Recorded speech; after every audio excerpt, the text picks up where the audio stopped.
বর্তমানে খাগড়াছড়িতে প্রশাসন কর্তৃক আরোপিত 144 ধারা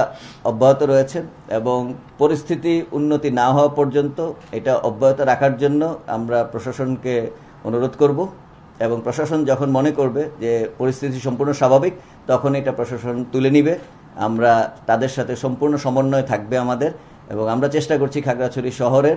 এই সনাতন ধর্মাবলম্বীদের যে একটি অনুষ্ঠান, সর্বোচ্চ সবচেয়ে বড় অনুষ্ঠান দুর্গাপূজা চলছে, আমরা এখানে যাতে সবাই স্বতঃস্ফূর্তভাবে অংশগ্রহণ করতে পারে সেজন্য আমরা সকল ধরনের সাহায্য করছি এবং সকল ধর্মাবলম্বীদেরকে শ্রদ্ধা জানিয়ে আমরা কিন্তু নিজেরাই তাদেরকে ফ্যাসিলিটেট করে দিচ্ছি যারা এই সময়টাতে তারা যাতে এটা আনন্দ করতে পারেন। এবং একই সাথে আমি বলতে চাই যে 3 পার্বত্য জেলায় এটার প্রভাব কিন্তু পড়তে পারে। খাগড়াছড়ি অলরেডি এটা ফেস করে ফেলেছে এবং আমি বলতে পারি রাঙামাটি এবং বান্দরবনে যে আগামী কয়েকদিনের মধ্যে এটা ঘটবে না সেই সম্ভাবনা উড়িয়ে দেওয়া যায় না। সো আমি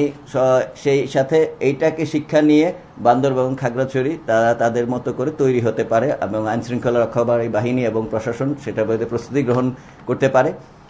আর সর্বোপরি এই পুরা ঘটনাটা আসলে একটি গভীর ষড়যন্ত্র এবং সামনের দিকে বাংলাদেশ যে একটি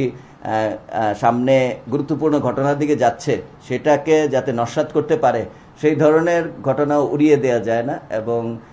বাংলাদেশে অস্থিতিশীল করে এই পুরা ব্যাপারটিকে, এই এলাকাটাকে যদি দেখানো যায় যে বাংলাদেশে এখন ওই রকম